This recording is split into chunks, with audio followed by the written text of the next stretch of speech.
I'm pressed to support here. Came here to support பயமறியா பிரம்மை. இந்த படம் பற்றி நிறைய சொல்லலாம். ஏன்னா 2022 இந்த படம் ஃபினிஷ் பண்ணோம்.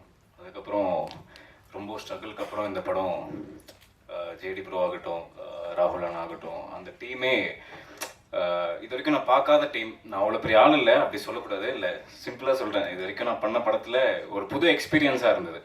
ஏன்னா அவங்க எடுக்கிற சினிமாட்டோகிராஃபி ஆங்கிளாக இருக்கட்டும், ராகுல் அண்ணா சொல்கிற ஒரு டிஃப்ரெண்ட்டாக அவர் ஸ்டோரி டெல்லிங் ஆகட்டும், கொஞ்சம் நடிக்கும் போதே எனக்கு கொஞ்சம் நர்வஸாக இருந்தது. எப்படி நம்ம பண்ண போகிறோம், இது கரெக்டாக வருமா, இல்லை நம்மளுக்கு கரெக்டாக நம்ம நடிக்க தெரியுமா, நம்ம அவ்வளோ நடிக்க தெரியாது.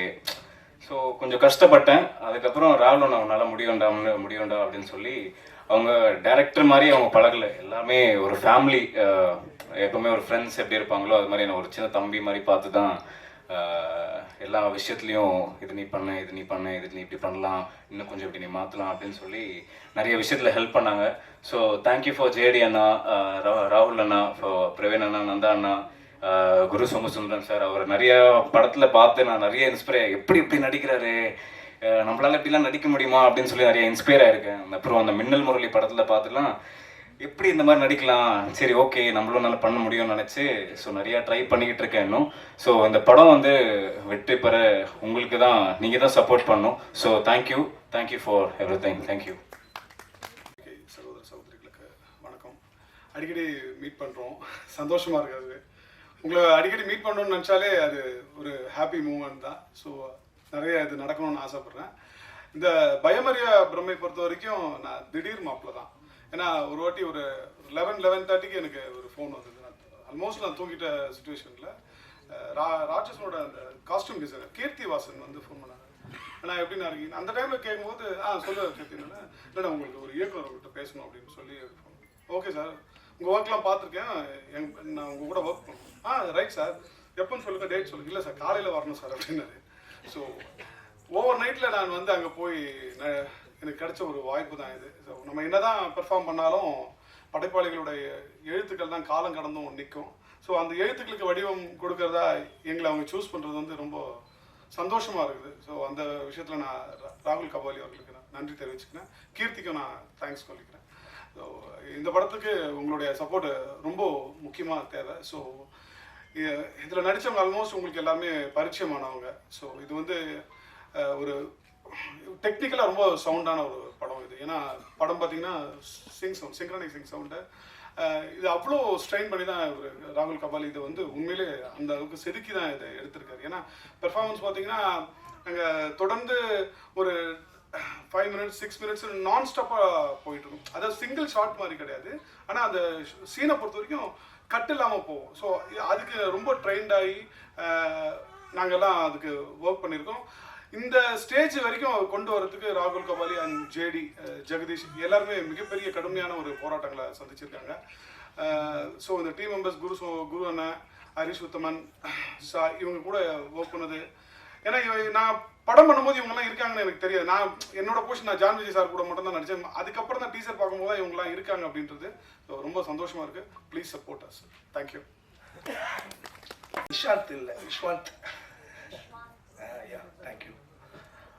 மேடையில் இருக்கும் அனைத்து பெரியவர்களுக்கும் மாலை வணக்கம். அண்ட் இங்கே வந்திருக்கும் பத்திரிகை நண்பர்கள் மற்றும் ஊடக நண்பர்கள், பிரிண்ட் மீடியா எல்லாருக்குமே நன்றி கலந்த வணக்கத்தை தெரிவிச்சுக்கிறேன். பயமறியா பிரம்மை இந்த படம் எனக்கு கபாலி அந்த படத்தை பார்த்து என்னை ஃபஸ்ட்டு கூப்பிட்ட நபர் நம்ம டைரக்டர் கபாலி, ராகுல் கபாலி அவங்க தான். ரீசன் என்னென்னா எனக்கு இந்த படம் கால் பண்ணி அவரோட ஆஃபீஸ்க்கு வர சொன்னாங்க. நான் அவரோட ஆஃபீஸ்க்கு நான் போகும்போது அவர் பேசிக்கலி ஒரு பெயிண்டர், இன்டர்நேஷ்னல் பெயிண்டர் அவர் பேசிக்கலி. ராகுல் சார் அவர் தான் அந்த ஆர்ட்லாம் பண்ணியிருக்காங்க, நீ வெளியில் பார்த்துருப்பீங்க. அந்த போஸ்டர் டிசைன்ஸ் எல்லாமே மோஸ்ட்லி அவருடைய கைவண்ணம் தான். ஸோ அவர் வீட்டுக்கு நான் போகும்போதே பிகாசோவோட ஆர்ட் மாதிரி அவருடைய வீடே டோட்டலாக கலர்ஃபுல்லாக இருந்தது. ஸ்கிரிப்ட் கொடுத்தாங்க, படித்தேன். படிக்கும்போது எனக்கு தெரிஞ்சது டெஃபினெட்லி இந்த ஸ்கிரிப்ட் ஒரு யூஸ்வலாக உள்ள தமிழ் மூவியில் இருக்கிற ஜேனரை விட்டு இது வேற ஒரு ஜேனரில் அவர் கொண்டு போயிட்டுருக்காங்கங்கிறது தெரிஞ்சுது. ஸோ படித்து முடித்த உடனே பெர்ஃபார்மன்ஸ் பண்ண சொல்லி ஒரு சின்னதாக ஒரு டெஸ்ட் எடுத்தாங்க. அந்த பெர்ஃபார்மன்ஸ் நான் கொஞ்சம் சட்டில்டாக பண்ணேன். சட்டில்டாக பண்ணும்போதே அவர் சொன்னார், விஸ்வந்த் சார், நான் உங்களுக்கு வந்து மெயினாக அந்த கேரக்டருக்கு நான் மெயினாக கூப்பிட்டதே வந்து கபாலியை பார்த்து தான் கூப்பிட்டேன். கபாலியில் நீங்கள் தலைவர் கூட வந்து ரொம்ப கலகலகலன்னு பண்ணியிருந்தீங்க, சேம் பெர்ஃபார்மன்ஸ் எனக்கு இதில் தேவைப்படுது அப்படின்னாரு. ஸோ டே 1 நான் அந்த ஷார்ட்டில் வந்து ஜெகதீஷ்ங்கிற ஒரு கதாபாத்திரத்தை கூட அந்த கேரக்டர் வந்து என்னுடைய கேரக்டர் வந்து ட்ராவல் ஆக போகுது. ஸோ அது கலகலகலன்னு இருக்கணும்னு சொல்லி சொன்னதுனால அப்போ அந்த ஜெகதீஷ் கேரக்டர் யார் சார் அப்படின்னு சொல்லி கேட்டேன். அது ஒரு பெரிய பெர்ஃபார்மர் வர்றாரு அப்படின்னு சொல்லி சொன்னாங்க. டே 1 அந்த ஸ்பாட்டுக்கு போனப்போ தான் தெரியும் அது வந்து நம்ம குரு சோமசுந்தரன் தான். ஸோ அந்த மாதிரி ஒரு ஜாம்பவான் சார் கூட நான் நடிக்கும்போது எனக்கு உண்மையிலேயே ரொம்ப ஹாப்பி. டே 1 நான் எப்போவுமே மோஸ்ட்லி ஒரு டேக் 2 டேக்கில் நான் ஓகே பண்ணிடுவேன், எந்த ஷார்ட்டாக இருந்தாலும் ஓகே பண்ணிடுவேன். ஃபஸ்ட்டு ஷார்ட் போச்சு, பாண்டிச்சேரியில் எடுத்தோம். ஒரு செட்டுக்குள்ளே ஃபஸ்ட்டு ஷார்ட் பண்ணி முடிக்கும்போது கரெக்டாக ஒரு 5.5 மினிட்ஸில் கட் சொன்னார். சிங்கிள் டேக்கில் எடுத்தாங்க அந்த ஷார்ட். 5.5 மினிட்ஸ் முடித்த உடனே கட் சொல்லி முடித்த உடனே டேரக்டர்கிட்ட போனால் சூப்பராக இருந்துச்சு விஸ்வந்த் அப்படின்னு கை கொடுத்தாரு. ஸோ ஓகே டேக் ஓகே போல இருக்குது அப்படின்னு நினச்சி பயங்கர ஹாப்பி. சோமனையும் கூப்பிட்டு கேட்டாங்க. சோமனை எப்போவுமே வந்து 1 or 2-3 டேக்ஸ் வந்து எப்போவுமே தி பெஸ்ட்டு கொடுக்கணும்னு நினைப்பாங்க. அது எல்லாருக்குமே நமக்கு தெரிஞ்சது ஆல்ரெடி. ஸோ ஒரு 1 or 2 டேக் போகும்போது இருக்குது அப்படின்னு நினச்சேன். ஸோ சோமன் நான் ஒன் மோர் பண்ணலாம் அப்படின்னாங்க. ஸோ ஓகே 5.5 மினிட்ஸ்லேருந்து அடுத்து ஒரு டேக் பண்ணுறோம். அது ஒரு 6.5 வந்துச்சு. 1 மோர் பண்ணிக்கலாம் அப்படிங்கிற இன்னொரு பெட்டர்மெண்ட் போகிறாங்க. 8 வந்தது. அதுக்கப்புறம் 9.5 வந்தது. பிரேக் என்னென்னா லஞ்ச் பிரேக் விட்டாங்க. நான் நினச்சேன் அந்த ஒரு ஷாட் முடிச்ச பிறகு வேறு ஒரு லொக்கேஷன் போகிறோம் பொழுது அவ்வளோதான் அந்த சீன் முடிஞ்சுது அப்படின்னு நினச்சேன். பட் லஞ்சுக்கு அப்புறம் மறுபடியும் ஸ்டார்ட் ஆச்சு ஷூட்டு. ஃபைனல் டேக் ஓகே ஆனது ஈவினிங் 5:45க்கு. ஒரே ஷாட்டு தான். டைமிங் வந்து 15 மினிட்ஸ் சிங்கிள் டேக்கில் பெர்ஃபார்மன்ஸ் குரு அண்ணனும் நானும் அதில் பண்ணோம். இதுக்கு மெயின் கிரெடிட்ஸ் வந்து ராகுல் கபாலி. ரீசன் என்னென்னா அவர் ஒரு டேக்கில் லேஸில் ஓகே பண்ண மாட்டார். நான் மார்னிங் 9 o'clock 9:30க்குலாம் ஃபஸ்ட் ஷாட் ஓகே போல இருக்குது, ஹாப்பியாக அடுத்த ஷாட்டுக்கு வேறு எங்கே லொக்கேஷன் ஷிஃப்டிங் நினச்சா அவருக்கு தெரிஞ்சிருக்கு இன்றைக்கி இந்த லொக்கேஷன் மட்டும்தான் அப்படிங்கிறது. ரொம்ப தெளிவாக அந்த ஷாட்டை ரொம்ப வெல் ப்ரிப்பேர்டாக எடுத்தாங்க.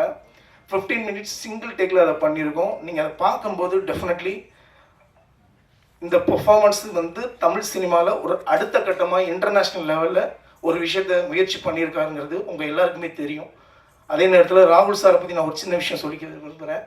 என்னென்னா பேசிக்கலி அவர் வந்து கிட்டத்தட்ட ஒரு 17 கண்ட்ரி பைக்லேயே வேர்ல்டு முழுக்க ரைடு போயிருக்கிறார். ஸோ உலகம் முழுக்க போய் நிறைய விஷயங்களை லேர்ன் பண்ண விஷயத்த இந்த படத்தில் ஒரு பெயிண்டிங்காக அழகாக எழுத்துக்களோட பண்ணியிருக்கிறாரு. இந்த மாதிரி ஒரு நல்ல படத்தில் நான் இருக்கிறது எனக்கு ரொம்ப ரொம்ப ரொம்ப ரொம்ப ஹாப்பி. அதே நேரத்தில் ஜாம்பவான் குருவை சிங்கிள் டேக்கில் எந்த விஷயத்தையும் லேஸில் எடுத்துக்க மாட்டாங்க. பெட்டர்மெண்ட் கொடுத்தாலும் ஃபைனல் டேக்கில் உலகமே பேசுகிற அளவுக்கு ஒரு பெர்ஃபார்மன்ஸ் கொடுப்பாங்க. ஸோ அவர் கூட நான் ட்ராவல் பண்ணது ரொம்ப ரொம்ப மகிழ்ச்சி.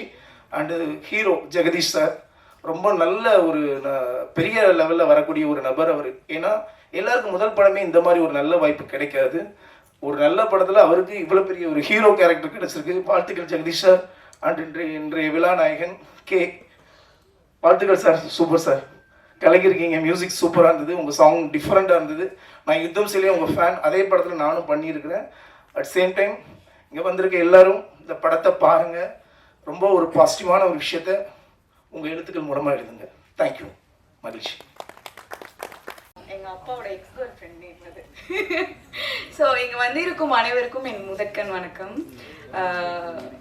ரொம்ப சந்தோஷமாக இருக்குது. ரொம்ப நாளைக்கு அப்புறம், அதாவது கிட்டத்தட்ட ஒரு 1.5 years 2 yearsக்கு அப்புறமா எனக்கு இப்படி ஒரு மேடை. ஏன்னா கேங்ஸ் ஆஃப் மெட்ராஸ், இரவில் நிலையில் அதுக்கப்புறம் ஓடிடி வந்துடுச்சு. ஸோ ஓடிடியில் தான் பண்ண வேண்டியதாக போச்சு. அதுக்கப்புறமா ரொம்ப நாளைக்கு அப்புறமா தியேட்டரில் ரிலீஸ் ஆகக்கூடிய படம் வந்து இதுதான். சந்தோஷமாக இருக்குது. அவங்க எல்லாரையும் பார்த்தோன்னா கொஞ்சம் பதட்டமாகவும் இருக்குது.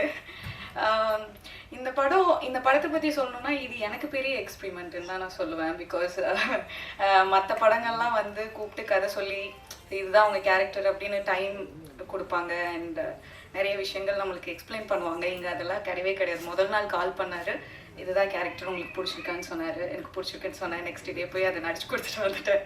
அவ்வளோதான், இவ்வளோதான். இது simple story. But the team பற்றி சொல்லணுன்னா ரொம்ப ஜென்யூன்லி ரொம்ப சூப்பர்வான டீம். அண்ட் படம் எடுக்கிறது பெரிய விஷயமே கிடையாது, அதை கரெக்டான இடத்துல போய் சேர்க்கறது ரொம்ப ரொம்ப பெரிய விஷயம். அதுக்கு அவங்க எவ்வளோ ஸ்ட்ரகிள்ஸை வந்து கிராஸ் பண்ணி வந்திருக்காங்கன்றது வந்து எங்கள் டீம் மெம்பர்ஸ்க்கு தான் தெரியும். ஸோ அதுவும் இப்படி ஒரு கான்செப்ட், இது புதுசாக இருக்கனால நிறைய பேருக்கு புதுசாக இருக்கலாம், இது என்ன சொல்ல வராங்க அப்படின்னு இருக்கலாம். ஸோ அதெல்லாம் தாண்டி ஒரு கரெக்டான இடத்துல வந்து சேர்க்கணும் அப்படிங்கிறதுல போராடி இந்த பொசிஷனுக்கு வந்திருக்கோம். So I am so happy இந்த மாதிரி ஒரு டீம் கூட ஒர்க் பண்ணதில். அண்ட் இது மாதிரி நிறைய படங்கள் அவங்க பண்ணணும், அவங்க டீம் கூட நிறைய ஒர்க் பண்ணணும்னு ஆசைப்பட்றேன். அண்ட் நீங்கள் சப்போர்ட் பண்ணுங்கள். கண்டிப்பாக உங்களுக்கு வந்து ட்ரெய்லர் அண்ட் ட்ரீசர் அண்ட் சாங்ஸ் எல்லாமே பிடிச்சிருக்கும் அப்படின்னு நம்புகிறேன். நீங்கள் எழுதுறதுல தான் இருக்குது, கண்டிப்பாக கொஞ்சம் பாசிட்டிவாக எழுதுங்க. அண்ட் உங்களுக்கு கண்டிப்பாக பிடிச்சிருக்கோம். So thank you so much. வந்த அனைவருக்கும் மிக்க நன்றி. தேங்க்யூ. வணக்கம். குறிப்பாக ஊடகத்துறை, பத்திரிகை துறை நண்பர்கள் அனைவருக்கும் என்னுடைய வணக்கங்கள். பயங்கரமான வெயிலுக்கு பிறகு இப்போ தான் வெயில் குறைய ஆரம்பிச்சிருக்குது. நீண்ட நான் இது வரைக்கும் பார்த்ததே கிடையாது இந்த மாதிரி ஒரு வெயில் லைஃப் டைம். எல்லா இடத்துலையும், not only in Chennai, all over Tamil Nadu, all over India full வெயில் வெயில் வெயில். இப்போ கொஞ்ச காலமாக மழை பெஞ்சிச்சு. 2 நாளைக்கு முன்னாடி ஒரு அழகான வானவில் 2 தெரிஞ்சது, பார்த்தீங்களா எல்லாரும்? ரொம்ப சூப்பராக இருந்துச்சு 2 நாளைக்கு முன்னாடி. ஸோ ரொம்ப அழகான சென்னை. இந்த டீம் வந்து எனக்கு திடீர்னு அறிமுகமானது. நான் அப்போ ஒரு மூணாரில் ஒரு படப்பிடிப்பில் இருந்தேன். அப்போ ராகுல் கபாலி கால் பண்ணார், இது மாதிரி ஒரு கதைக்கு கேட்க முடியுமான்னு. நான் இதுமாதிரி மூணாரில் இருக்கேன், வந்து கேட்குறேன்னொன்னே, இல்லை நாங்கள் வரோம் அப்படின்ட்டாங்க.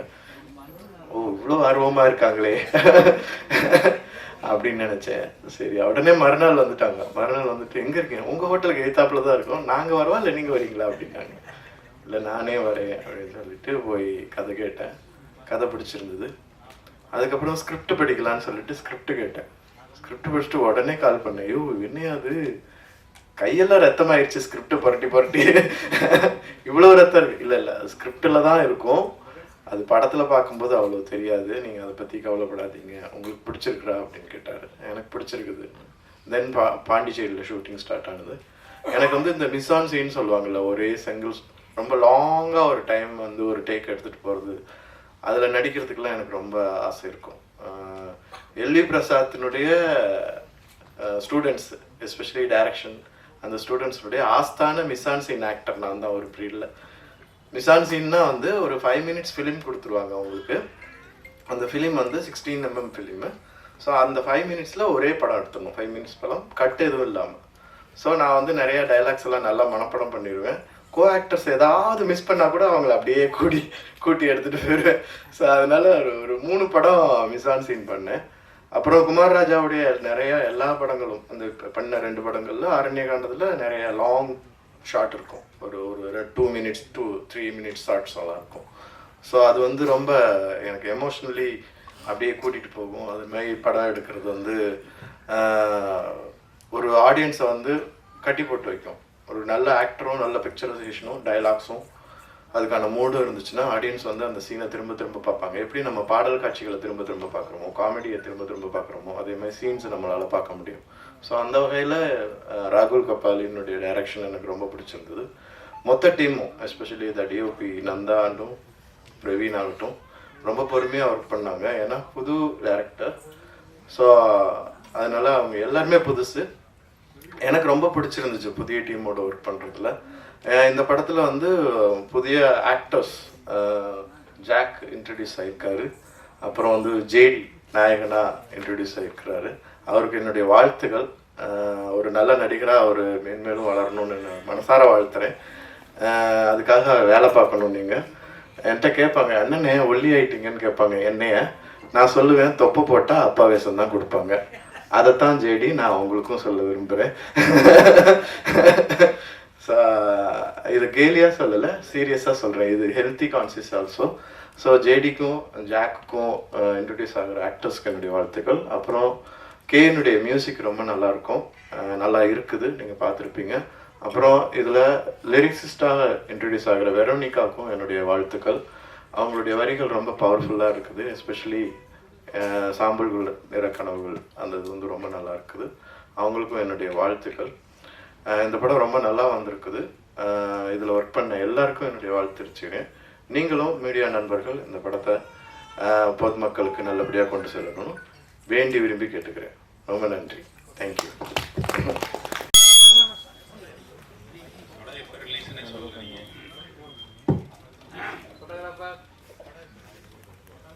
நாளைக்கு சொல்லிடுறேனே.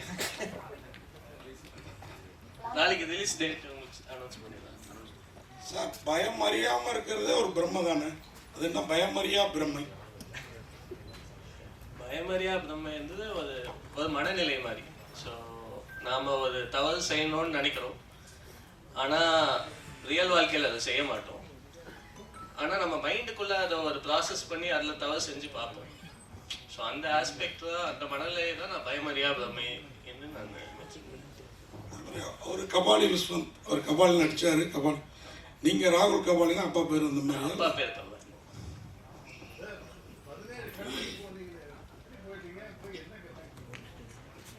நான் அது ஒரு பெரிய கதை. ஒன்றும் கற்றுக்காதனால தான் படம் எடுக்க வந்திருக்கிறான்னு நினைக்கிறேன். அப்படியெல்லாம் ஒன்றும் இல்லை, அது ஒரு பெரிய கதை. நான் ஆக்சுவலாக இந்த ஜேர்னி வந்து மோஸ்ட்டாக நான் ஒரு ஆர்கிடெக்ட்லேருந்து ஒரு ஆர்டிஸ்டாக மாறின ஜேர்னி தான் இந்த 4 வருஷம். நான் ஆர்கிடெக்சர் குவிட் பண்ணிவிட்டு ட்ராவல் பண்ண ஆரம்பித்தேன். போன எல்லா இடத்துலையுமே நான் பண்ணுற பெயிண்டிங்ஸ் இல்லை நான் வரைகிற ஸ்கெட்சஸ் இதுதான் சோறு போட்டுச்சு 4 வருஷத்துக்கு. ஸோ கன்சிஸ்டண்ட்டாக ஒரு ஆர்ட் ஒர்க் மேலே ட்ராவல் பண்ணி இந்த ஒவ்வொரு கண்ட்ரீஸ்க்கான வீசாஸு அந்த விஷயங்கள் காசு இந்த விஷயங்கள் எல்லாத்தையும் ஃபுல்ஃபில் பண்ணிட்டு இருந்தேன். ஸோ ஒரு பாயிண்ட்டுக்கு மேலே இந்த வேர்ல்டுக்கு நான் யார் இந்த ஒரு கொஷின் வந்து ஒரு இன்னொரு கொஷின் இருக்கும் இல்லைங்களா, நாம் யார் இந்த உலகத்துக்கு. என்னை பொறுத்த வரைக்கும் நான் ஒரு ஹானஸ்டான ஆர்டிஸ்ட், அந்த ஒரு விஷயத்த நான் உணர்ந்தேன்.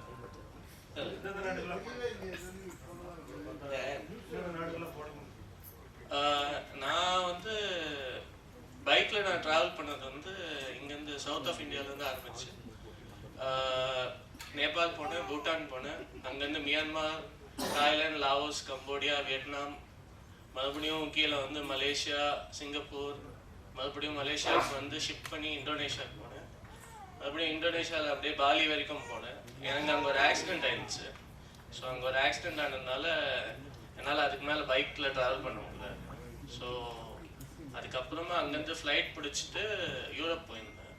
ஸோ யூரோப்பில் ஃபின்லாண்ட்லேருந்து ஸ்டார்ட் பண்ணி அப்படியே ஃபுல்லாக சென்ட்ரல் யூரோப் ஃபுல்லாக போயிருக்கேன். குரு சார், நீங்கள் ஜிகர் தண்டாவில் வந்து ரவுடிகளுக்கு அந்த நடிப்பு சொல்லி கொடுப்பீங்க, இதில் ரவுடியாகவே நடிச்சிருக்கீங்க, எப்படி ஃபீல் பண்ணுறீங்க? அதான் வேலை, இதில் என்ன பண்ணுறது. ரவுடியில் எப்பவுமே கத்தியும் இதுமா இருப்பாங்க, கெச்சு போட்டு பாடுங்க. ஆமாம், இது நடிகர்கள் வந்து வெயிட்டிங் ஃபார் த ஸ்கிரிப்ட். அதான். ஸோ என்ன ரோல் வருதோ, இப்போ நீங்கள் வஞ்சகோர உலகத்தில் பார்த்தீங்கன்னா ஃபுல் கேங்ஸ்டராக நடிச்சிருப்பேன். ஸோ எனக்கு வந்து ஒரு கேரக்டர் அது வந்து டெப்த்தாக இருக்குது, அதில் வந்து ஒரு சோல் இருக்குது அப்படின்னா நான் அதை பண்ணிடுவேன். ஸோ இது வந்து இப்போ பயமறியா பிரம்மைனா என்னன்னு சொல்கிறாங்க, நம்மளால் ஒரு விஷயத்த பண்ண முடியாது. சில விஷயங்களை ஒருத்தரை அடிக்கணும், ஒருத்தரை கொல்லணும் அப்படின்னு போய் பண்ண முடியாது, அது என்ன பயம் இருக்கும். ஆனால் அப்படி நினைக்க முடியும். ஸோ அதான் பயமறியா பிரம்மை. ஸோ ஒரு பேசிவ் ஆங்கர் இருக்குதுல்ல, நம்ம மனசுக்குள்ள அடக்கப்பட்ட கோபங்கள்லாம் இருக்குதுல்ல, அதெல்லாம் வெளிப்படுத்துகிற மாதிரி இருக்கும் ஒவ்வொரு கேரக்டரும். அதில் ஒரு கேரக்டர் இந்த ஜேடியினுடைய இன்னொரு ஃபார்மாக ஒவ்வொருத்தரும் நடிச்சிருக்கிறோம். ஸோ அதில் நானும் பண்ணியிருக்கிறேன். டேரக்டர் அவர் சொல்லும் போது ஜேடியோடைய மாமா தான் ரவுடியாக இருந்தார் அப்படின்னு சொன்னார். ஸோ அவருடைய ஸ்டோரியை தான் நீங்கள் எடுத்திருக்கீங்களா? எங்க மாமா ரவுடியா அவங்க அதுதான் எஃப்ஐஆர்லாம் போட்டு ஆக்சுவலாக அந்த ஸ்டோரியை சொல்லி அதை எடுத்தீங்களா, இல்லை நீங்களா கிரியேட் பண்ணீங்களா? இல்லை இல்லை இல்லை, இது நாமளாக கிரியேட் பண்ண ஒரு கேரக்டர். சார் சொல்கிறப்ப குரு சார் சொல்கிறப்ப யாரும் நம்ம மனசுக்குள்ளார நம்ம நினைக்கிறது, இப்போ ஒருத்தங்க நமக்கு ரொம்ப விரோதியாக இருக்காங்கன்னா அவங்கள தீர்த்து கட்டணும் அப்படின்னு நினைப்போம். ஆனால் தீர்த்து கட்ட முடியாதுல, சட்டம் அதெல்லாம் இது இருக்குல்ல. அப்படிங்கிறப்போ அப்போ நமக்குள்ளார இருக்கிற கேரக்டருங்க தான் இல்லையா? ஆமாம், நம்மளுக்குள்ளே இருக்கிற அந்த தாட்ஸ் தான். அப்போ எல்லாரோட மனசோட ஈஸியாக ஒட்டி உறவாடும், ஆள் மனசோட. அந்த மாதிரி நிறைய சீக்வன்சஸ் இருக்கும். அதாவது 2 or 3 சீக்வன்ஸாவது ஒருத்தவங்களோட கண்டிப்பாக கனெக்ட் ஆகும். இது இவருடைய கொஸ்டின் தான், ஆனால் நான் கேட்குறேன் தாட்டி. இல்லை, எப்பவுமே கேங்ஸ்டர்ஸு இந்த ரவுடி அப்படின்னாவே ஒரு டான்ஸு, ஒரு மாடல் அந்த மாதிரி உள்ள இருக்கும் ஐட்டம் சாங் ஏதாவது. உங்கள ரொம்ப சைலண்டாகவே இருந்தது.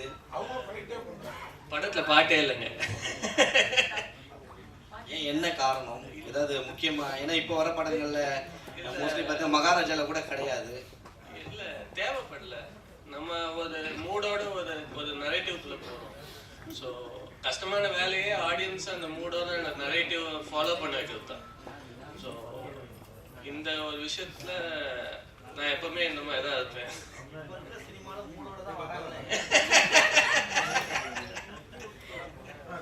அதே மாதிரி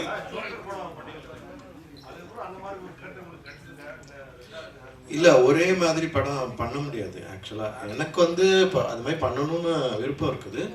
ஒரே மாதிரி கதைகள், ஜோக்கர் மாதிரி அந்த போராட்ட களம். நான் ஒரு ஆர்டிஸ்ட், நான் வந்து போராளி கிடையாது. ஸோ எனக்கு அதே மாதிரி கதைகள் பண்ணுறதுல இஷ்டம் இல்லை தான். அதனால தான் அந்த மாதிரி கதைகளை சூஸ் பண்ணல. ஆமாம், வந்ததுன்னா அது அதில் இன்னும் நல்ல ஸ்கிரிப்ட் வேல்யூ நல்லா இருந்ததுன்னா பண்ணியிருப்பேன். பட் அதே பேட்டர்னில் இருக்கும்போது நான் அது பண்ண விரும்பல. அது காரணம் என்னென்னா, நான் ஒரு 10 ஆண்டுகள் வந்து ஒரு நாடகத்துறையில் இருந்திருக்கேன், கூத்துப்பற்றையில். நிறைய விஷயங்கள் கற்றுட்டு இருக்கும்போது நான் ஏன் ஒரு வடை மட்டுமே போடணும்? எனக்கு பூரி, பொங்கல், பிரியாணி எல்லாம் பண்ண தெரியும். ஸோ அதையும் சேர்த்து பண்ணலாமே வெயிட் பண்ணுறேன். தேங்க்யூ.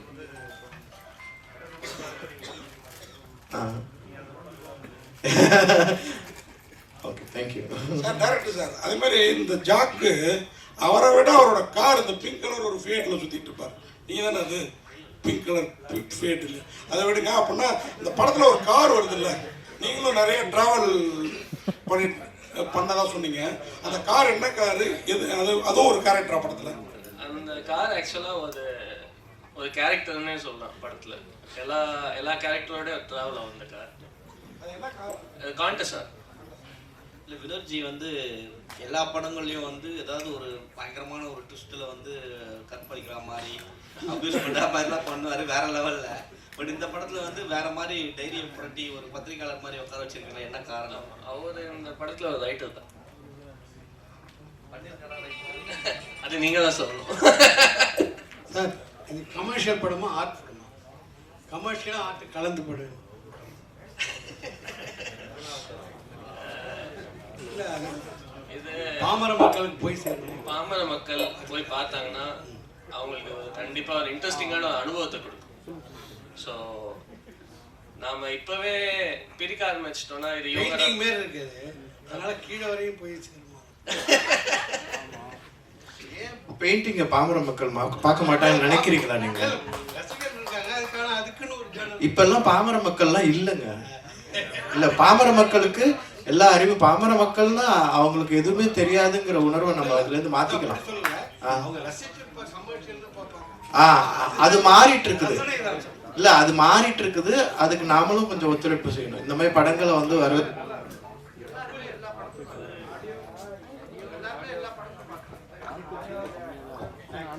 சார். டேரக்டர் சார்,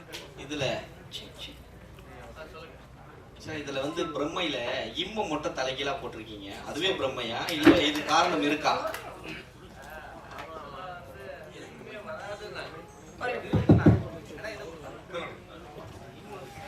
ஆக்சுவலாக அந்த இம்மே வராது. ஸோ அது நாங்கள் டிசைன் எல்லாமே தான். அது வந்து டிசைனுக்காகவும் அதில் ஒரு ஆஸ்பெக்ட் இருக்குது, அது நீங்கள் படம் பார்க்கும்போது உங்களுக்கு தெரியும். ஸோ அதுக்காக வச்சுருக்கேன். தேங்க்யூ. சொல்லுங்கள்.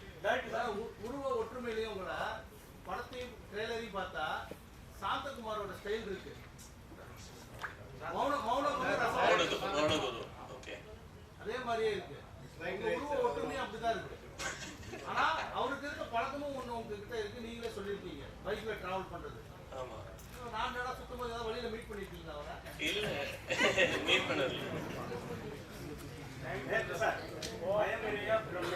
என்ன சொல்ல வந்தீங்க? என்ன மாதிரியான தாக்கத்தை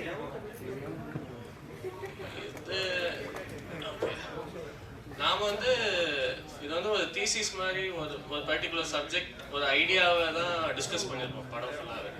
எது கரெக்டு எது தவறு, இந்த ஒரு ஆஸ்பெக்ட் ஒன்று. அந்த ஒரு ஆஸ்பெக்ட்குள்ளே போகிற ஒரு கான்வர்சேஷன் தான் இந்த ஒரு படம். இது வந்து என்ன மாதிரி தாக்கத்தை உருவாக்கும்னா நீங்கள் பார்க்கும் போது இல்லைன்னா மக்களை இந்த படங்களை போய் பார்க்கும் போது ஏதோ ஒன்று வித்தியாசமாக பார்த்தோம்டா அந்த ஒரு ஃபீலிங் உருவாக்கும். அதுக்கான எடுத்து படம். தேங்க்யூ குரூப் ஃபோட்டோக்கான டைம். ஸோ